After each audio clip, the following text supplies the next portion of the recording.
Hermanos, Dios les bendiga. Voy a hacer el intento de grabar porque estoy en una condición pues más complicada que en otras épocas para hacer este tipo de grabaciones con relación a, al tema pues como de silencio, como de locación.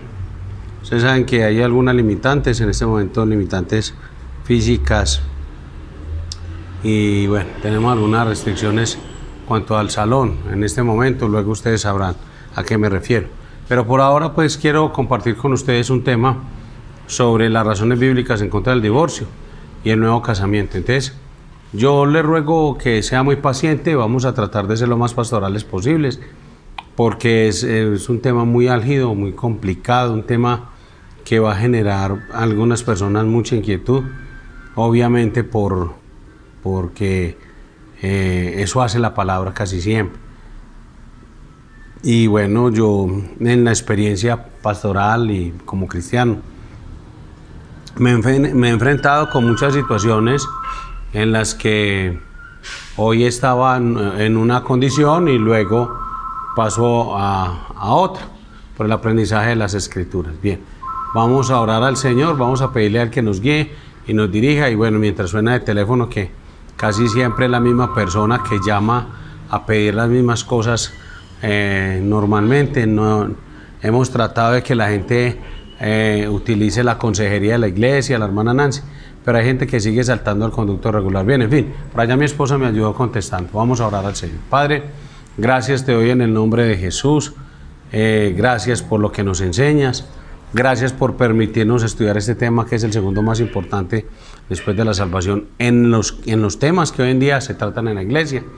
Gracias por cada hermano y cada hermana que escucha, y bueno, ayúdanos a aprender, a tomar decisiones y a partir de ahora vivir lo más escritural posible. Señor, perdónanos por todas las veces que hemos querido de alguna manera acomodarnos a quedar bien con otros. Te pido por favor por los ancianos de la iglesia, por el hermano Edwin, por su esposa, por su salud. Guárdalo y protégelo. Gracias por el hermano Héctor, Wilson, por el hermano Néstor, por sus familias. Dales la sabiduría, Señor, para que también en este tema ellos aprendan a manejarlo para otros y eduquemos entre todos una iglesia que sea escritural. Como dice Pablo, nuestro propósito sea agradarte a ti, Señor, antes que a los hombres. En Cristo Jesús oramos. Amén. Muy bien, hermanos. Entonces, hablamos de las razones bíblicas en contra del divorcio y el nuevo casamiento. Como mencionamos, es el segundo tema más importante después de la salvación, el tema del divorcio. Y por eso vamos a hablar, porque es un tema que se suele predicar mal en muchas iglesias cristianas. A ver, ¿por qué razón estamos hablando de que este es el segundo tema más importante? Pues bueno, en la época de los reformadores había otros temas que eran importantes para ellos y que no los abordaron. Hoy en día nos compete a nosotros, somos esta generación, o sea, como iglesia somos la iglesia de esta generación, de este grupo de personas. Nos pudo haber tocado en otra época, nos tocó en esta, y nos toca manejar temas tan importantes como este. Ahora, estamos hablando de la pureza de la iglesia, la pureza del evangelio dentro de la congregación, y cada día vamos creciendo en eso.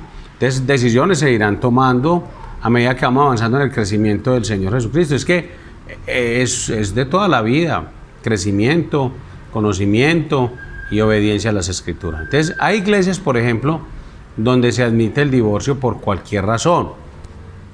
Hay iglesias donde solo se admite el divorcio por adulterio.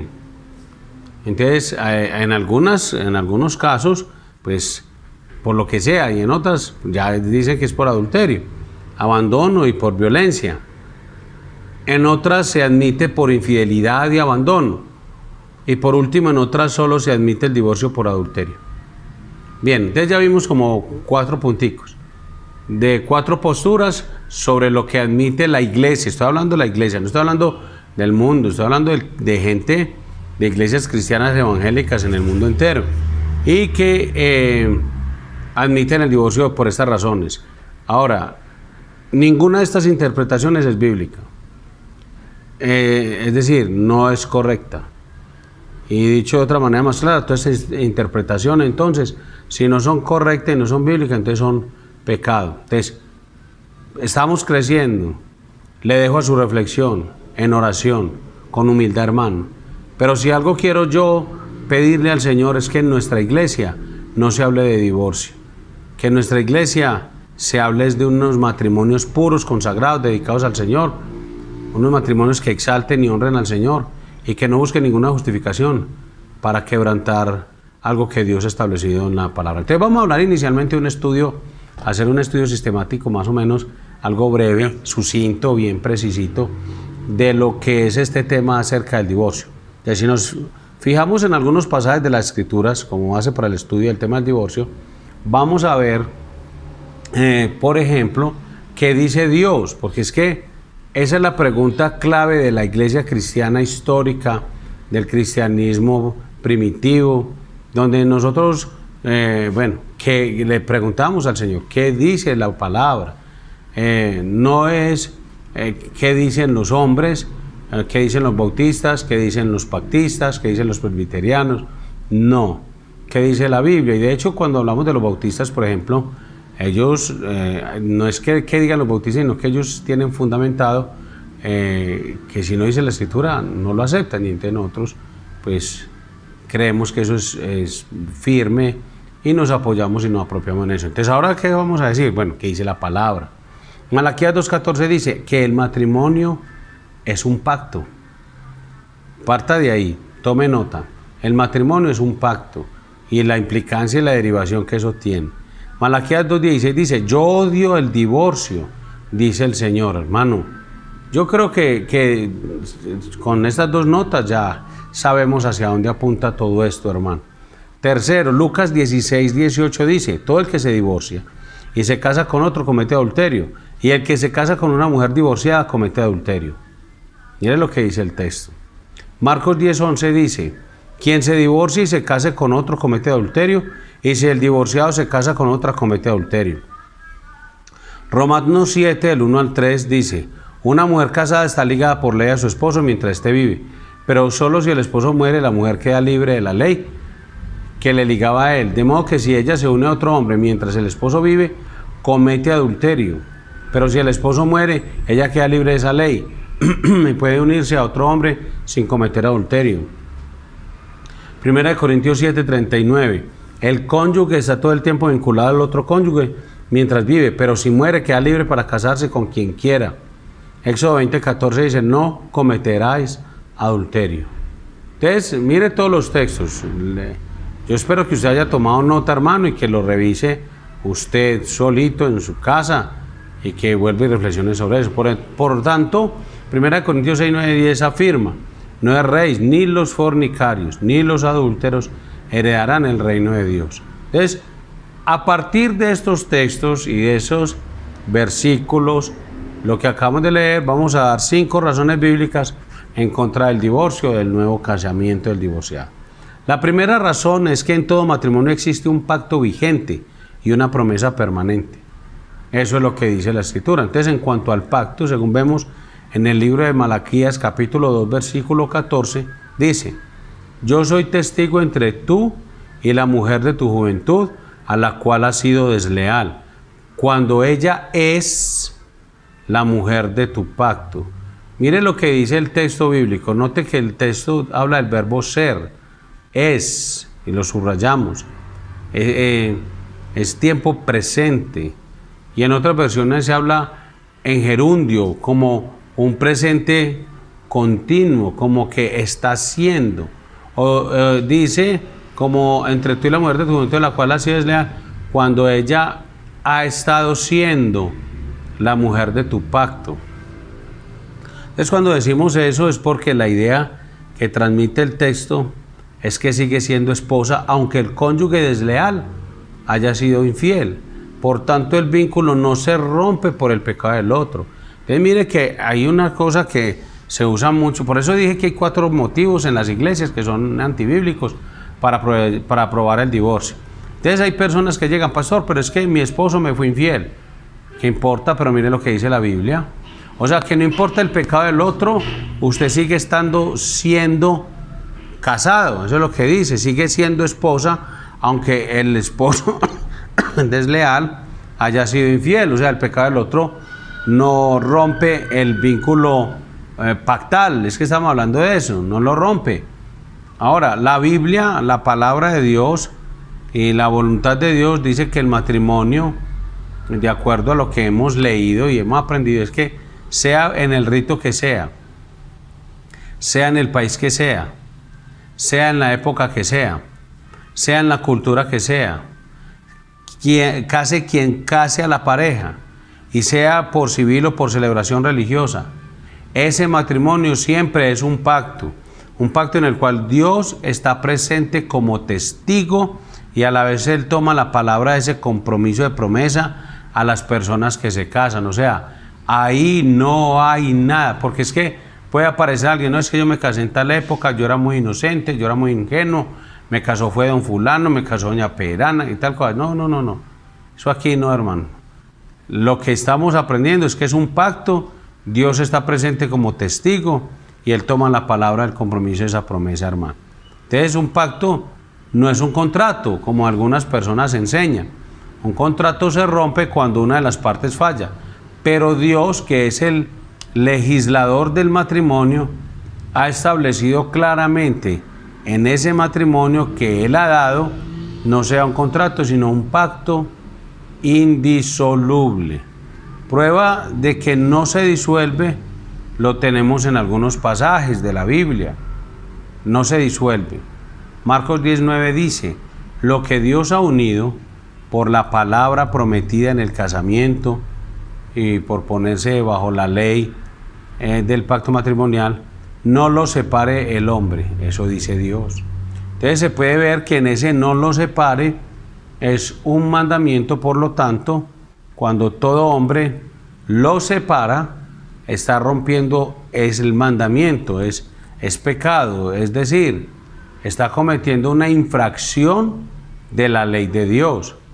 Romanos 7, 2, 3 dice, un cónyuge está unido al otro hasta la muerte, de lo contrario comete adulterio. Y 1 Corintios 7:39 dice, la mujer casada está ligada por ley mientras su marido vive. Yo espero que los hermanos, esposos estén viendo esta enseñanza, porque yo no quiero volver a tocar ese tema del divorcio siquiera en la iglesia, o sea, pues porque es que ya lo estamos abordando. Y me parece pues como que ya queremos espisar las escrituras deliberadamente. O sea, en estos pasajes no se ve ninguna excepción, ningún tipo para deshacerse del matrimonio. Es decir, no se dice nada de lo que actualmente se usa como una excusa válida para deshacer el matrimonio, como adulterio, abandono y demás. No, en la Biblia, o sea, hasta donde hemos leído en la palabra de Dios. Y si queremos ser una iglesia bien escriturada, una iglesia bíblica, en eso pues creo que todos coincidimos. Mi matrimonio quiero que sea bíblico y quiero que mi matrimonio sea bíblico dentro de una iglesia bíblica. Y hasta ahora no he leído nada que Dios haya dado un permiso, una excusa para romper o deshacer el matrimonio, el pacto matrimonial. Entonces, para concluir este primer breve punto sobre el tema del pacto, hay un pasaje muy singular en el Nuevo Testamento que dice, Gálatas 3:15, ni siquiera un pacto humano ya consumado o ratificado se puede modificar o cambiar. Mire, vuelvo y lo leo, Gálatas 3:15, ni siquiera un pacto humano ya consumado o ratificado se puede modificar o cambiar. Entonces, ¿cuánto más un pacto hecho ante el Dios soberano habrá que respetar y no se puede anular? La respuesta es clara, hermano. No se puede. No se puede. O sea, si usted como cristiano ha considerado, por el motivo que sea, y de pronto usted la coge su mamá y empieza a darle bomba, pues como se dice vulgarmente, y a enseñarle, vea, mija, es que ese muchacho, vea, qué tal cosa, yo vi, vea, yo conozco el matrimonio de Perano y Sultano, vea, ¿sabe qué? A partir de hoy, borrón, cuenta nueva, eche hacia atrás todo lo que se ha aprendido, lo que ha visto, lo que le han contado, las historias que han ocurrido en la iglesia, aún en la nuestra.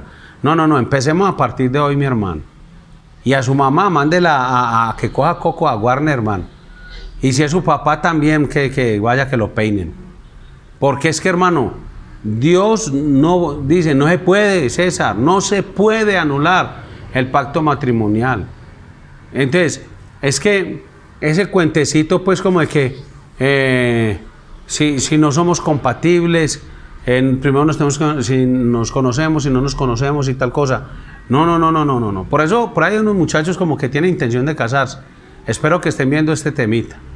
Porque si no están dispuestos es a vivir hasta que la muerte los separe, mejor ni se casen. Aquí no inventen, hermano, no inventen. O sea, yo los voy a casar si seguimos en el proceso y pare de contar. Pero no sueñen con que van a venir a mí después dentro de 5, 10 o 20 años y quiera para divorciarse. No va a venir. Y si viene ya sabe lo que le voy a responder al respecto. Mano, un pacto tanto se inaugura como se anula, de acuerdo al texto, solo con la muerte. El pacto antiguo se inauguró y se abrogó con muerte. El nuevo pacto se inauguró con muerte. O sea, sin muerte no se anula un pacto y sin muerte no se anula el pacto matrimonial. Pacto y muerte están íntimamente ligados. Así es sencillo, hermano, eso es. O sea que, pastor, el pacto no se puede anular, sencillo. Listo, entonces ahí vamos entendiendo. ¿Por qué estamos diciendo 5 principios bíblicos o razones bíblicas en contra del divorcio? Porque es que, hermano, ese cuentecito de que entonces ¿qué hago? Es que me dijo fulano, perano, sultano, entonces que el hijo mío, que es que yo soy una mamá muy linda, que yo todavía estoy muy joven y que yo me merezco algo mejor, que el papá es un ogro. ¿Cuál, hombre? Lenguaje de la serpiente, hermano. ¿Usted quiere ser un cristiano bíblico? Bueno, vamos a ser cristianos bíblicos, hermano. A veces es la palabra. Bien, en cuanto a la promesa. El día que una pareja se casa, ambos prometen ante Dios y ante testigos fidelidad al cónyuge hasta el final. De tal manera que por esa promesa dada, ustedes quedan atados y comprometidos a cumplirla de por vida. De lo contrario, si la persona no cumple la promesa, esa persona pasa por falsa, mentirosa, por engañadora, por infiel. Eso es lo que dice el texto. O sea, la Biblia habla de la condenación de los falsos, infieles y mentirosos. Entonces piensen en eso. Es que usted cuando hizo el pacto matrimonial, usted no simplemente estaba repitiendo aire caliente delante de mí, este servidor o cualquier otro predicador. No, señor. Usted estaba haciendo una promesa delante de Dios. Usted está diciendo, yo voy a hacer esto hasta la muerte. Y punto. Ahí se selló. Entonces ahí ese cuentecito, hermano, ahí murió. Ese cuentecito de que no, que es que yo ya no me estoy sintiendo, ya no siento lo mismo. Sobre eso hemos venido enseñando mucho. Llevamos años, hermano, enseñando en la escuela de matrimonio. Como para que usted y yo ya hemos madurado pues al menos un poquito. Eso de que yo ya no siento lo mismo, pues eso es lógico, hermano. Yo ya pasé medio siglo y ya no siento lo mismo. Cada día estoy más enamorado de mi esposa, la quiero mucho. Esa es una mujer maravillosa y me encanta esa mujer. Pero las cosas han cambiado. Ya, empezando que ya hace poquito tuve coronavirus, ahora sí que han cambiado las cosas. Pero mi amor hacia ella no, es que es basado en una promesa y en un pacto que se hizo delante de Dios, no delante de los hombres. Ahora, cuando un hombre y una mujer hacen un pacto matrimonial, están haciendo un compromiso de palabra, una promesa mutua de que tienen más valor, aunque la de sus propias vidas. O sea, es que la palabra, hermano, tiene que pesar mucho, por encima de su propia vida. O sea, usted tiene que decir, no, es que primero muerto que dejar de cumplir este pacto matrimonial. Así de sencillo. Incluso en muchas culturas a lo largo de los siglos, aquellos que quebrantaban un pacto, que quebrantaban una palabra o una promesa, merecían la muerte. Se convertían en una vergüenza para sus familias. Así era. Entonces, hermano, piensen en eso. Es que esto no estamos charlando. Entonces, el mundo cada vez, esto está una cosa terrible. Hablamos el martes sobre el dominio propio en las posesiones. Es porque esto está, hermano, cada vez este mundo está más centrado en sí mismo. Y el mundo no busca sino, bueno, cómo satisfago el yo, y cómo soy feliz conmigo mismo, y cómo soy feliz, y cómo soy feliz, y cómo soy feliz. Pues Dios no te invitó y te llevó al matrimonio para hacerte feliz, sino para hacerte santo, para hacerte santo, para que vivas para Él, para que vivas para su gloria, para que te niegues a ti mismo, para que lleves tu cruz cada día y le sigas. Pero en medio de eso hay bendición y hay promesa.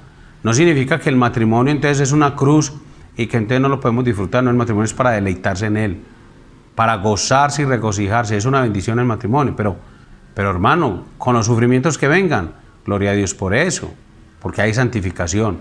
Es una forma de Dios pulirme a mí y purificarme para su gloria. Apocalipsis 21:8 dice, todos los mentirosos tendrán su parte en el lago que arde con fuego y azufre. ¿Ustedes se imaginan? O sea, hay gente que desde que se casa, al primer día, o sea, se están casando el día, mejor dicho, no están ni preparando la boda todavía. Y han dejado una ruta de escape por si las cosas no funcionan. Es un mentiroso de corazón. Y Dios dice, a ese lo espera ese lago de fuego de azufre. Ah, pastor, pero es que uno no pierde la salvación. Llega una persona con una mentalidad de mentiroso toda la vida, por ejemplo, que ya la tenga pensando en vivir en mentira, difícilmente creería yo que ha nacido de nuevo. Es decir, uno no piensa como vivir para la mentira, no de una vez vive para vivir de día, honestamente, no como para tener una ruta de escape por donde me voy a ir cuando las cosas no funcionan. Eclesiastés 5:4 dice, cuando Dios hace promesa no debes de cumplirla, porque Él no se complace en los insensatos. Cumple lo que prometes. Mejor es que no prometas, sino que prometas y no cumplas. No dejes que tu boca te haga pecar, ni digas delante de Dios que fue ignorancia. O sea, es que el Señor no le deja salir a usted ni a mí, mi hermano. Oye, después no te vas a salir con excusitas de que fue ignorancia. No, usted ya prometió y usted sabía en qué se estaba metiendo. Es por eso estamos hablando de principios bíblicos contra el divorcio. El Salmo 15:4 dice, pero Jehová honra a los que le temen.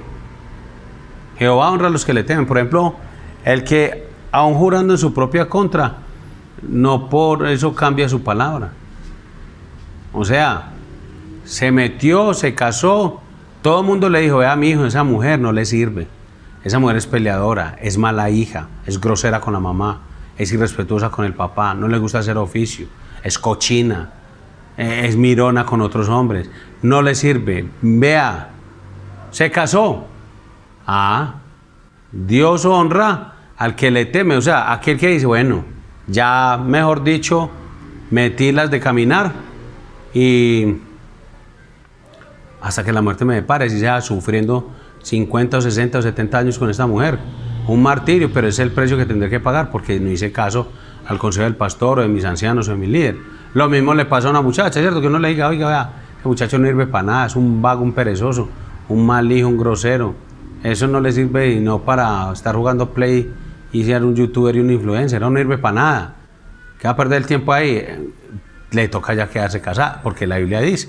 Entonces, Salmo 89:34 también dice, no olvidaré mi pacto ni mudaré lo que ha salido de mis labios, dice el Señor. Entonces, mire, Dios cómo ve el tema del pacto, el tema de la promesa, el tema del cumplimiento, el tema de que no se anula lo que decimos simplemente porque sí. O sea, no es porque nosotros pensemos como que es que esto podemos salir en cualquier momento del matrimonio. No, señor, no, señor.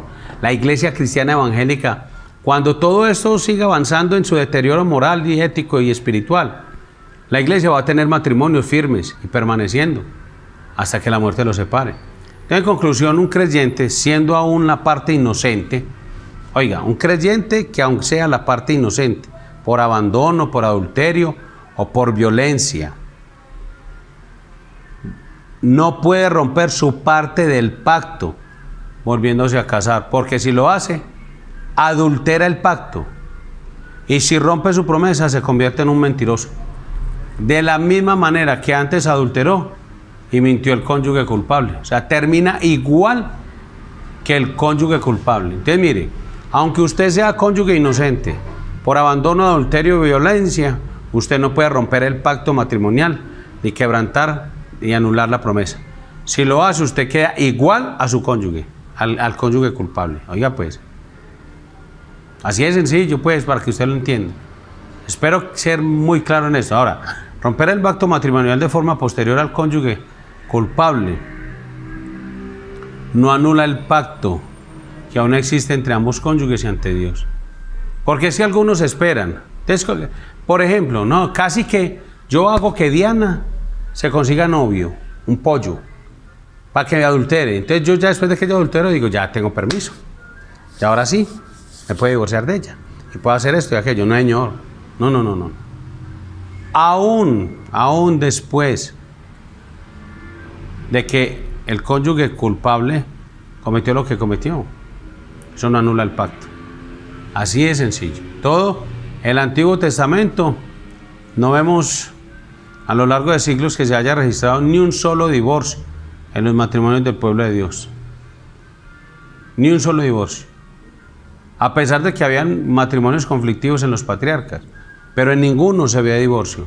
Eso tiene que, pues, despertarlo a usted, hermano. Yo creo que usted ha leído la Biblia. La Biblia no es solamente para que cantemos la B-I-B-L-I-A y para que digamos que el superlibro y todas esas cosas. No, disfrutamos todo eso, amamos la palabra sobre todas las cosas. Pero si algo es claro, es eso. La palabra es para obedecerla y para mirar en ella y decir, bueno, si en la Biblia no hay ningún registro de divorcio, ¿yo por qué sí tengo que ser? Porque creo que la iglesia del Nuevo Testamento puede hacerlo. Porque creo que la iglesia de este tiempo, esa modernidad, lo puede hacer. En todo el Nuevo Testamento tampoco hay registrado ni un solo divorcio. No hay nada significativo. Es simplemente porque la gente respetaba su pacto y su promesa en toda la historia bíblica. Sin embargo, hoy en la iglesia acampa el divorcio tanto más que en el mundo. Porque no se respeta. La iglesia hoy en día no respeta la palabra, no respeta a Dios. Tienen poco lo que Dios ha dicho, hermano. La segunda razón, fornicación no es sinónimo de adulterio. Estamos hablando de razones bíblicas en contra del divorcio y nuevo casamiento del divorciado en el Nuevo Testamento. Fornicación no es sinónimo de adulterio, para que sepa. Ojo pues, tome nota, hombre. Fornicación no es sinónimo de adulterio, porque es que sobre esto sí que me ha llegado gente, ¿oyó? Para que sepa pues. La segunda razón por la que la Biblia no permite el divorcio ni el nuevo casamiento del divorciado es que fornicación no significa adulterio, ni es sinónimo de adulterio. Los movimientos divorcistas utilizan forzadamente la excepción del pasaje de Mateo 5:32 y su paralelo Mateo 19:9 para hacer de una excepción una regla, desvirtuando la enseñanza bíblica sobre este tema. O sea, cogen una excepción y la vuelven una regla. Eso no es bíblico. La enseñanza general de la Biblia en este tema es muy claro. O sea, nosotros no podemos irnos en contra de las leyes de la hermenéutica para defender el divorcio por causa de adulterio, pero ni tan siquiera la excepción les sirve para defender su tesis. Porque, o sea, aunque quisieran usar esa excepción, no es válido. A ver, un estudioso de leyes, de libros, de literatura, de gramática, dice, la hermenéutica hay que respetarla, la interpretación de lo que dice el texto. O sea, usted no puede decir lo que le dé la gana decir.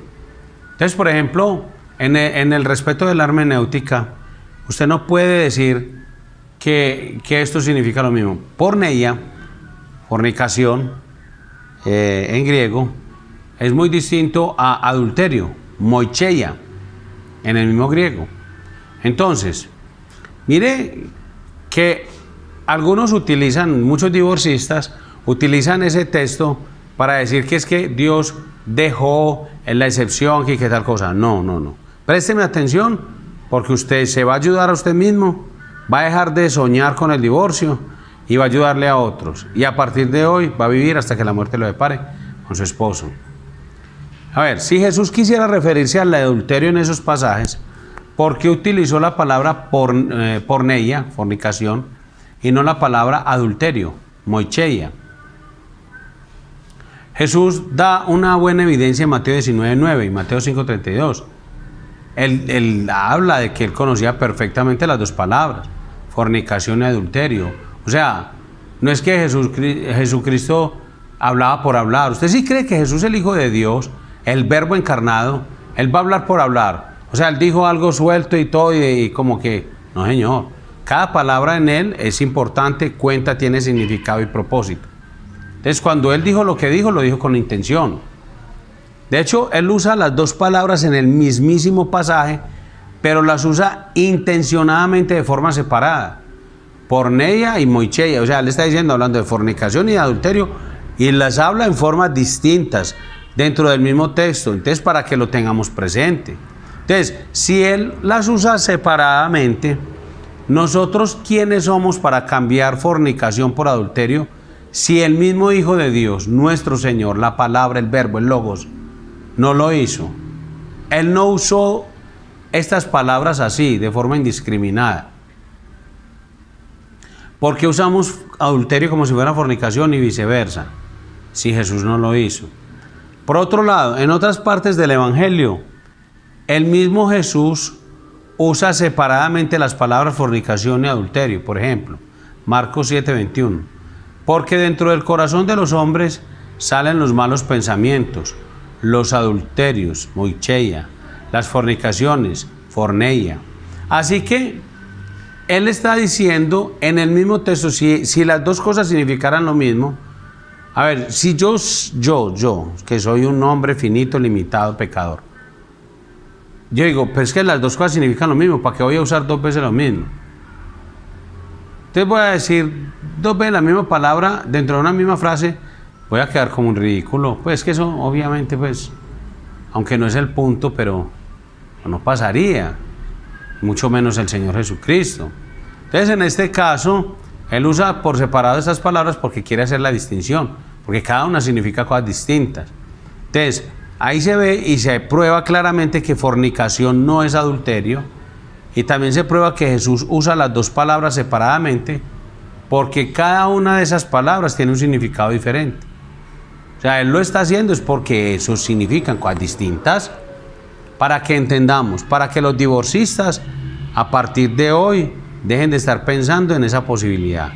Y usted, mi hermano y hermana, que lucha en su matrimonio, porque es que yo no estoy diciendo que sea fácil. El matrimonio es una bendición, una belleza, una maravilla, pero hay luchas dentro del matrimonio. Y a veces, pues, el tentador viene a seducirlo con una palabra diferente, con que Dios os ha dicho. Y en este caso, ¿qué ha dicho Dios? Hombre, hasta que la muerte lo depare.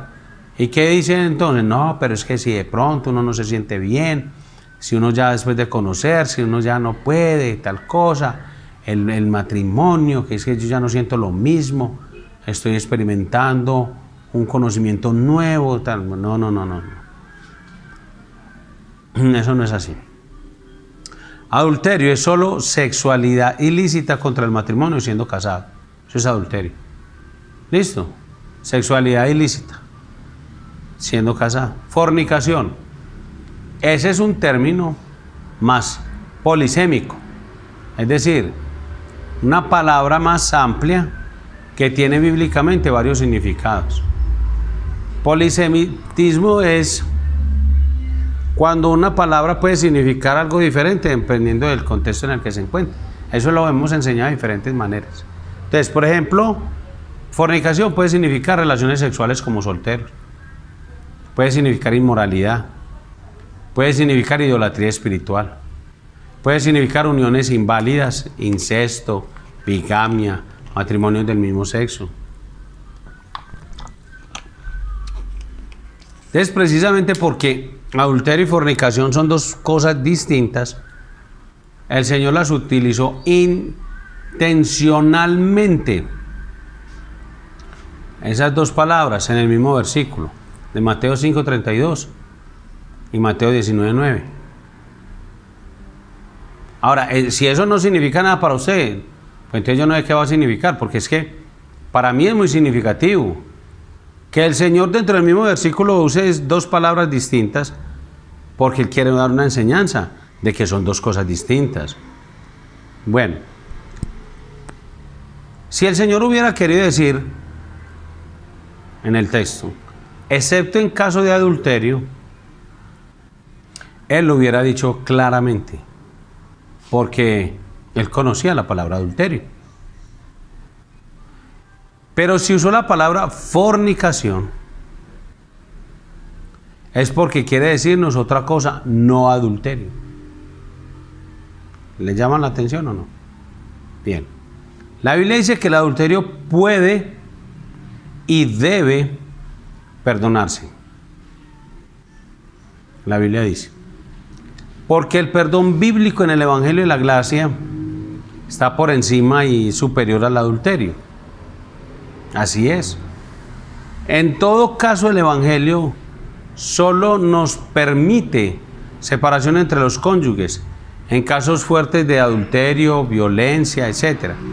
Pero no permite el divorcio. Mire, estoy diciendo, nos permite separación entre los cónyuges si hay violencia y si hay adulterio. Que ya sabemos que adulterio es sexualidad ilícita contra el matrimonio siendo casado. Pero no permite el divorcio, ni el recasamiento del divorciado. Entonces, mire, si mi esposa fuera adúltera, Dios me manda que debo perdonarle. Si ella es reincidente en el adulterio, yo puedo separarme de ella, pero no divorciarme. Es diferente. Y no me puedo volver a casar.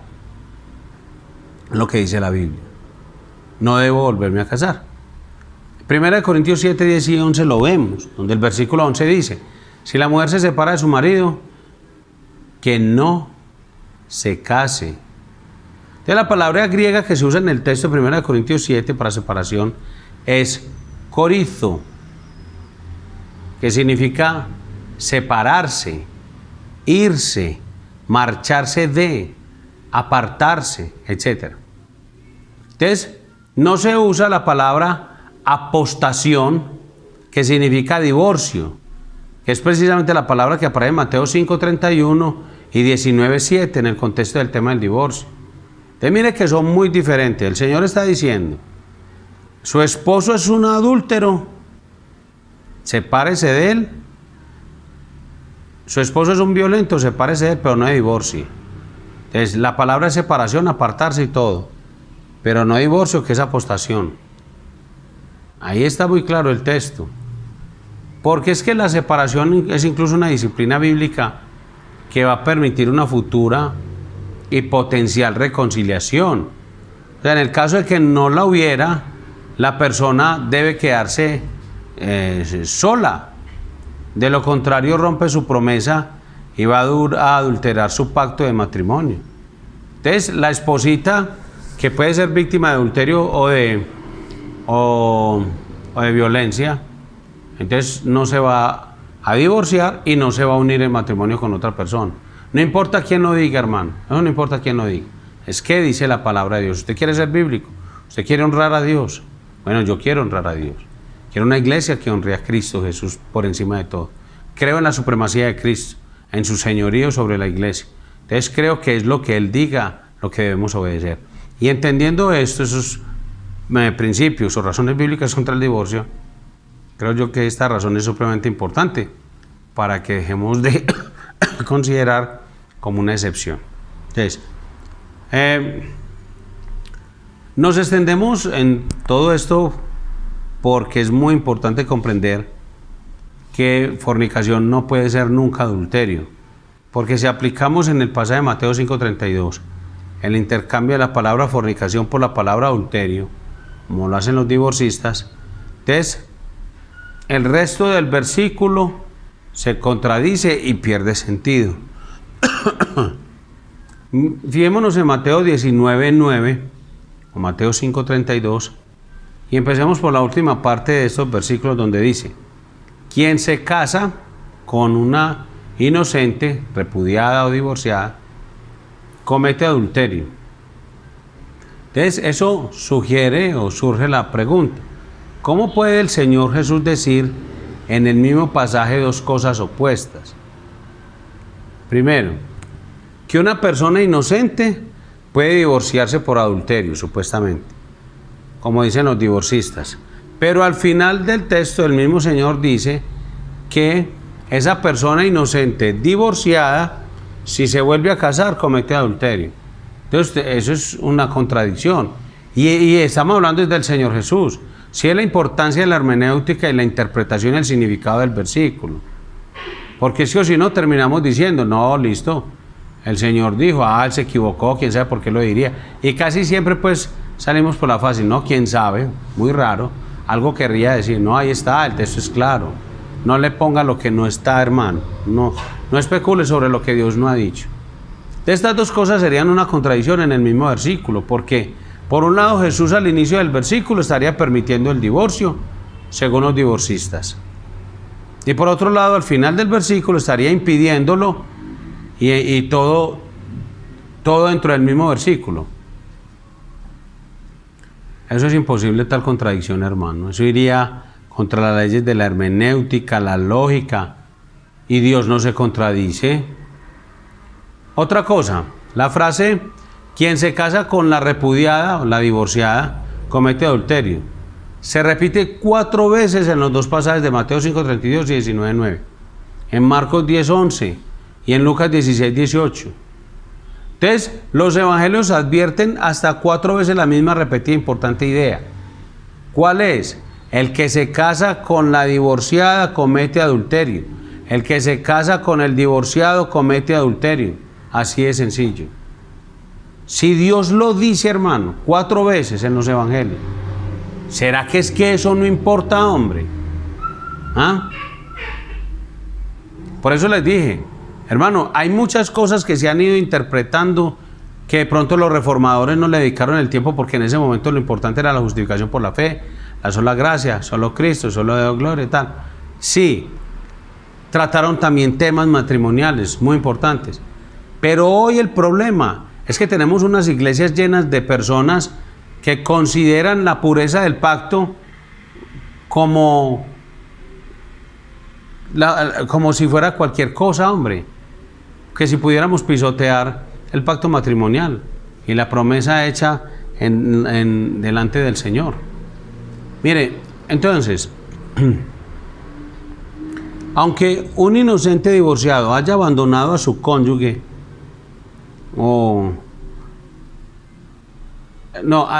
pues que lo hayan abandonado y su cónyuge haya cometido adulterio, el inocente no puede casarse, porque aunque siendo inocente comete adulterio contra su matrimonio y hace cometer adulterio al que se case con él o con ella. La frase de rigor, ay, pastor, entonces uno tiene que quedarse solo toda la vida. Sí, es que eso es lo que dice Dios, es que no se trata de usted. ¿Cuántas veces he dicho yo esta frase? Pues yo no sé, ya perdí la cuenta. Es que esto nunca se ha tratado de nosotros. Eso lo dice usted porque tiene una esposa muy linda, porque si usted está casado, porque tal cosa. No, es que no se trata de mí. Y yo tengo que luchar por mi matrimonio, y usted por el suyo. Mire, por eso es que concluimos contundentemente que fornicación no es sinónimo de adulterio. Es absolutamente errada la doctrina divorcista, que admite el divorcio por infidelidad, violencia o por abandono. Es antibíblico. Mateo 5:32 dice, el que se casa con una divorciada inocente, adultera. Mateo 19:9 dice, quien se casa con la divorciada inocente, adultera. Y no solo eso, sino que el pecado es doble, porque el divorciado inocente a su vez pecaría y haría pecar. Entonces un soltero que se case con él o con ella, peca. Un viudo que se case con él, peca. Un divorciado que peca. Así es. Hombre, que no es el pecado imperdonable, sí, pero ¿qué queremos? Queremos una iglesia que no honre al Señor. Tenemos que empezar, hermano, a trabajar sobre eso. Ya, en este momento. Por cualquier lado que se mire, todo divorciado, aún inocente, comete adulterio si se vuelve a casar. Así también no hay salida para defender el casamiento o el recasamiento por infidelidad. Es importante entonces que la mirada no se quede solo en la frase, excepto en caso de fornicación, que en sí ya es clara, sino que debemos mirar también cómo termina el versículo de Mateo, es decir, quien se casa con la divorciada adultera. Entonces, ¿qué es fornicación en el texto de Mateo 5:32 y Mateo 19:9? Si no es adulterio, ¿qué es? Mire que ya sabemos que son dos palabras totalmente distintas, que Jesús las utilizó intencionalmente, que fue muy claro en eso. ¿Qué es? Entonces, si ya hemos descartado que no es adulterio, y tampoco es inmoralidad, porque la inmoralidad también es perdonable y debe ser perdonada en el Nuevo Testamento. Por eso no es motivo de divorcio. Tampoco significa sexualidad entre solteros, porque el versículo está hablando de casados. Y es más que evidente que los casados no cometen nunca en esta área de la palabra fornicación por cuanto ya están casados. Tampoco el contexto está hablando de idolatría espiritual. Entonces, descartando uno tras otro todos los diferentes significados de esa palabra polisémica, la palabra fornicación, solo nos queda un significado, y es uniones inválidas, incesto, bigamia y uniones homosexuales. Solo queda eso. Ya descartamos todos los demás significados. Les decimos, es esto. Entonces había en determinadas culturas y épocas, y aún hoy en día, la costumbre de casarse incestuosamente entre hermanos, entre padre e hija, hijo y madre, con la cuñada. Pero todo eso estaba prohibido, está tipificado en la ley judía, en Levítico 18:6 y al 18, como algo incestuoso, ilegítimo, inválido, es decir, fornicación. Todos esos constituyen uniones o matrimonios aceptados por los hombres, pero no aceptados por Dios, porque son uniones inválidas ante Dios, es decir, son fornicación. Ya vemos que de pronto para hoy, aún hoy, se dirá, ¿será que sí? Póngale 5 años. Y eso va a florecer de relaciones incestuosas, bigamas y homosexuales, y más con el nuevo presidente en los Estados Unidos. Por eso Jesús está hablando en estos pasajes solo de matrimonios o uniones inválidas, como única razón para validar el divorcio, no más. Entonces, ahora sí encajan las piezas en los versículos de Mateo. Encaja la palabra fornicación referida a uniones matrimoniales inválidas, y encaja la clásica palabra adulterio, y así todo el verso de Mateo 5:32. Mateo 19:9, ya todo tiene armonía. ¿Sí ve por qué el contexto es tan importante? Para los que apelan a que Mateo se escribió en arameo, que solo tenemos los manuscritos griegos, el argumento tampoco les vale, porque el término para fornicación es senut, unión ilegal o incesto. Entonces la cláusula de excepción solo es mencionada por Mateo. Los estudiosos coinciden en que Mateo fue escrito en especial para los judíos, para que creyeran que Jesús era el Mesías, y fue compuesto en lengua hebrea o en el dialecto arameo de la época. Entonces la terminología rabínica afirma que el original es senut, palabra que designa un matrimonio inválido por ser incesto, situación mencionada en Levítico 17 al 18. Entonces, para los paganos, las uniones se veían normales. Para Dios, su pueblo, los hebreos, eran uniones incestuosas no permitidas. Entonces, el mismo término senut es aplicado por Pablo para referirse a la unión ilícita del muchacho de Corinto con su madrastra, o sea, con la esposa de su padre, 1 Corintios 5:1. ¿Qué podemos concluir en este punto? Jesús restableció la indisolubilidad del matrimonio. Actualizó una cláusula restrictiva que se refería a relaciones inválidas e ilícitas basadas en Levítico 18, para que los que vivían en esa clase de matrimonio ilícito no se aprovecharan de la indisolubilidad del matrimonio, pretendiendo continuar con una relación indebida o incestuosa. y la parte inocente entonces no puede volver a casarse. De manera que al referirse a una unión inválida, la cláusula de excepción de Mateo, en lugar de autorizar el divorcio, lo que hace es anular matrimonios prohibidos, uniones ilegales. A su vez, esa cláusula anula matrimonios prohibidos o uniones ilegales. Es asombroso en ese texto la capacidad del Señor de decir tanto en tan pocas palabras. Escoge con eso, ya yo creo que los divorcistas, ya pues espero en el Señor que ya se hayan arrepentido y que ustedes estén tomando nota del asunto. Podríamos parafrasear el pasaje de Mateo 5:32 y 19:9 así: el que se divorcie de su mujer y se case con otra, comete adulterio, excepto que se divorcie por estar en un matrimonio inválido, tipo incestuoso. Entonces veamos dos ejemplos de unión inválida o incesto, fornicación en el Nuevo Testamento.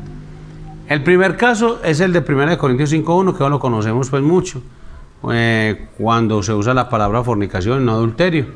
Vemos un hijo relacionándose íntimamente con la madrastra, incesto, y eso es abominación, fornicación, según Pablo y según Levítico 18:8.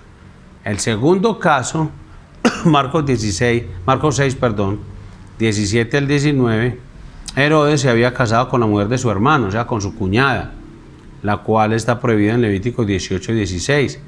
Y por eso Juan el Bautista recriminaba públicamente a Herodes por esa incestuosidad. Así que si una pareja está unida en matrimonio inválido, incesto, bigamia u homosexualidad, por lo tanto, unión legítima, eso es fornicación, entonces sí puede y debe divorciarse esa unión por ser abominable y por ser un riesgo para la salud humana. Resumiendo entonces los versículos de Mateo 5:32 y 19:9, el Señor enseña dos cosas.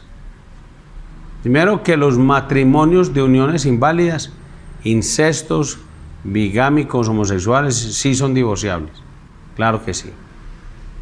Y a su vez que la parte inocente en un matrimonio normal no puede volver a casarse porque comete adulterio. Así de sencillo. O sea, mi esposa adulteró, o me abandonó, o hubo violencia. Entonces yo me puedo separar de ella, pero no divorciarme. Si ella viene arrepentida y tal cosa, yo vuelvo y restauro mi matrimonio y punto, para de contar. Y listo. Pero si eso no sucede, yo debo quedarme sin volverme a recasar, porque entonces cometo adulterio y hago cometer adulterio al que se case conmigo. Así de sencillo. Bien, eso es pues como para que entendamos y se resuelva pues como tanta disparidad teológica sobre estos temas. La tercera razón es que el creyente no puede tomar en la iniciativa del divorcio. Vamos a ver si nos da hasta dónde nos da para sobre este tema, porque todavía nos faltan dos razones contra el divorcio. Pero bueno, la tercera razón: el creyente no puede tomar la iniciativa de divorcio. Entonces recordemos inicialmente Malaquías 2:16, Dios aborrece el divorcio, partamos de ahí. Por eso cualquier cristiano que tome la iniciativa de divorciarse, es evidente que está en contra de la voluntad de Dios. Dios no dice que aborrece unos casos de divorcio y otros no, sino que aborrece todo divorcio, sea por la razón que sea. Punto. Esta tercera razón o argumento solo es aplicable para los cristianos, es decir, para los que se han convertido, para los que han sido regenerados, para los que han sido integrados a una iglesia cristiana, que son como tal miembros de una iglesia cristiana y aún así deciden divorciarse. Es evidente que al impío no le importa si el divorcio está bien o mal. En estos días estaba viendo un programa donde una señora ya llevaba 4 divorcios y en el 5º matrimonio pues ese esposo fue el que la asesinó. Un tema pues ahí de investigation discovery, pero a eso es lo que yo me refiero. O sea, en el mundo eso va y eso viene. Pero fijémonos bien en el tema, en el contenido de este tema importante que se pasa por alto en las iglesias. Si leemos 1 Corintios 6, del 1 al 7, allí el texto y contexto, habla directamente a los creyentes y dice que los creyentes no pueden ir a los jueces civiles a dilucidar ningún pleito. Debe ser en la iglesia donde se arreglan los temas. Los problemas de separación matrimonial entre creyentes es un tema que deben asumir los pastores y miembros de la iglesia e intervenir en el conflicto, como dice en este pasaje, y no los jueces del mundo. Así que es pecado de desobediencia a este texto bíblico y un mal testimonio entre los de afuera ir a los jueces civiles a pedir el divorcio. Lo que Dios ha unido no lo separe el hombre. Es un mandamiento bíblico y no debemos separarlo.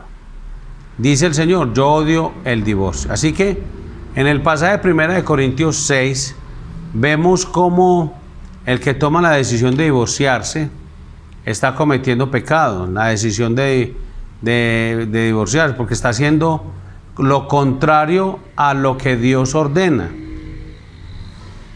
Muchas mujeres creyentes, desesperadas por la situación, animadas por sus pastores, han ido a divorciarse cometiendo ese pecado. Hay una señora, Yesenia Ten, que es una mujer instrumento de Satanás. Ella fomenta, impulsa el divorcio entre los cristianos y anima a las mujeres cristianas a que se divorcien de sus maridos. Hubo un señor, él se autodenomina pastor, y en una boda le dijo a la muchacha que se estaba casando que si él no cumplía comprando el mercado y manteniendo las obligaciones económicas de la familia, que ella podía divorciarse.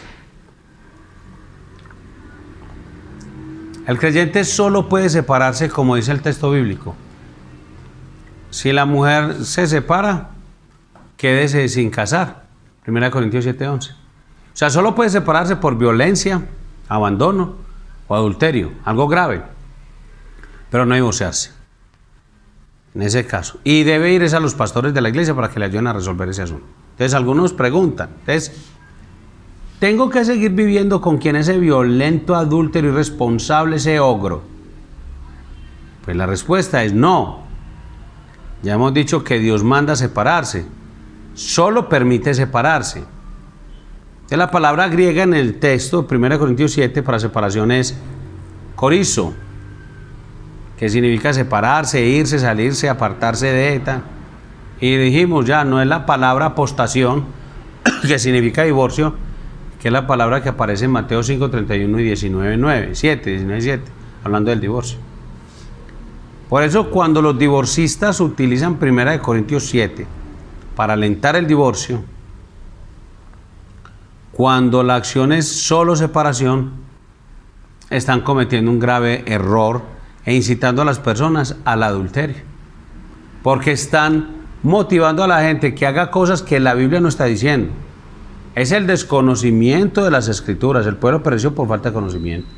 Están diciéndole a la gente divorcio, cuando la Biblia dice no, eso no está hablando de divorcio, está hablando de separación, de apartarse de. Entonces el matrimonio, una vez constituido, es una unidad. Se divorcia o no se divorcia la pareja, porque unidad no es solo sexualidad, sino unidad indivisible. Una vez constituida, así que sigue vigente.